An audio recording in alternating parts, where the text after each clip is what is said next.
So I want to take a minute here before we dive into Nova in action and make sure that you are aligned with your core curriculum within eSpark if it's offered. If it's not, let me know that you're not seeing it and I can reach out to your admin and see if we can get a scope and sequence and put in a request for that.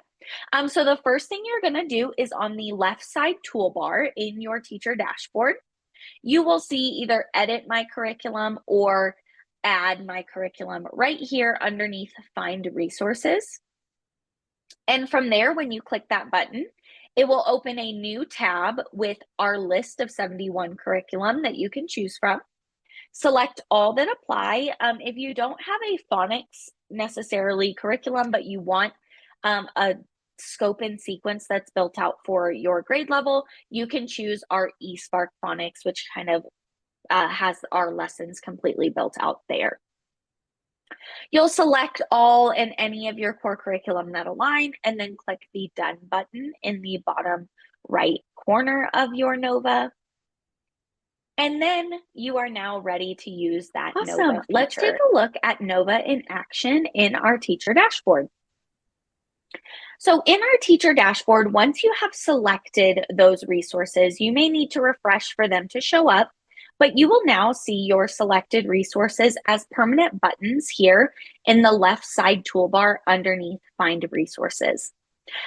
Clicking into these will take you to your alignment in that math, phonics, or ELA curriculum and allow you to use our Nova AI-powered tool to help align eSpark lessons with your scope and sequence. So let's take a look at Benchmark Advance.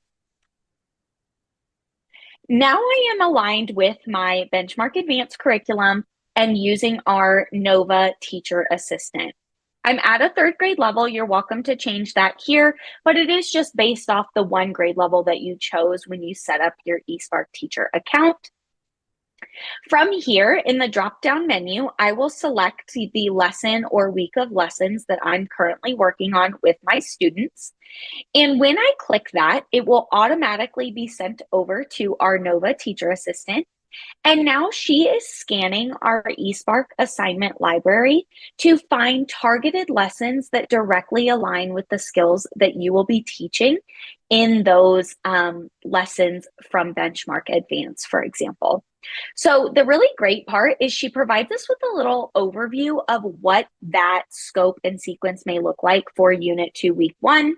So our activities are focused on analyzing story parts and character choices and how they shape events and meaning of text. So we can see she has pulled back a parts of a text, a choice text, comparing and contrasting similar stories, a non-literal language assignment, and a context clues assignment that I could send to my students that would really support what I'm teaching in those whole group lessons.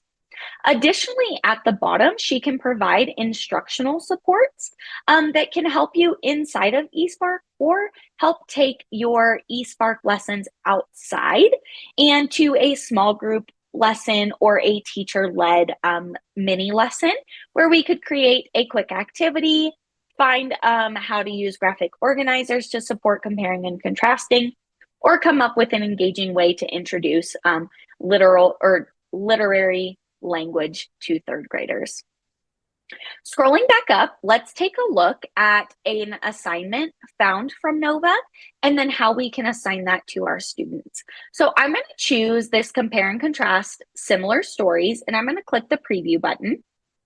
From here, I'm able to preview the video that students will watch, the game that students will play, or the story that they're reading in this case, and then the post quiz. And I'm actually able to see that passage and the questions that students will receive when they are working on that assignment. Coming back to our Nova Teacher Assistant, we can click the Assign Now button. And this will allow us to manually select our students, which is the old way of assigning things within eSpark. Or what we recommend as best practice is to use this differentiate this assignment button. When we toggle that on, our Nova Teacher Assistant is now scanning eSpark student data reports in order to find the correct level of content that your students need to receive.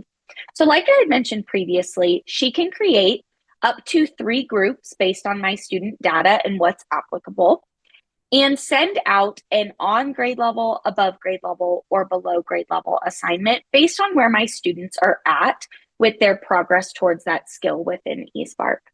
So here we can see she has 2 assignments that she's brought back to me. The first one is 3 students receiving a compare and contrast similar stories, but at a 2nd grade level. So she has identified that those students need to remediate a little bit for the content to make it independently accessible. Then I have 15 students that will get that 3rd grade assignment to be sent out to them. From here, you can click schedule, which means you can schedule it out for a future date, or assign now. And when your students refresh, they will see that in their student dashboard.